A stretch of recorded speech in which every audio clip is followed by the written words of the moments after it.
Hi guys, আসসালামু আলাইকুম। আপনারা কেমন আছেন? ইনশাল্লাহ আমি ভালো আছি, আর আপনারাও ভালো থাকেন দোয়া করি। তো প্রতিনিয়ত আমি কিছু বিষয় নিয়ে আপনাদের টিপস দিতে থাকি। তো আজকেও আমি সে বিষয়ে কিছু আলোচনা করব। ইনশাল্লাহ আপনারা আমার আলোচনা শুনবেন এবং দেখবেন এবং আমার সাথে থাকবেন, সাবস্ক্রাইব করবেন, লাইক দিবেন। ইনশাল্লাহ আমি আশা করি আপনারা আমাকে লাইক এবং কমেন্টস করবেন। তো আমি আজকে সমসাময়িক বিষয়ের উপর যে আলোচনাটা করব সেটা হলো যে কিছুদিন আগে আমরা দেখছি যে এসআই সার্কুলার হয়েছে। এসআই নিয়োগে যে সিস্টেম, এটা বর্তমান সরকার 27 বছরে সাধারণ জনগণ এবং 32 বছর মুক্তিযোদ্ধা। তো আসলে গত স্বৈরশাসক শেখ হাসিনা এবং তার সহোদর যারা ছিল এমপি, মন্ত্রী, মিনিস্টার, তারা তো প্রত্যেকটা নিয়োগেই বেশ নিজেদের দলীয় লোক এবং টাকার বিনিময়ে তারা নিয়োগ দিত।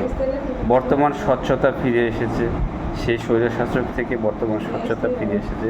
এবার এসআই নিয়োগে খুব সুন্দরভাবে এবং সুষ্ঠুভাবে অনিয়ম না করেই এই নিয়োগটা সম্পূর্ণ করবে বর্তমান সরকার। বর্তমান অন্তর্বর্তীকালীন সরকারের প্রধান উপদেষ্টা ডক্টর মোহাম্মদ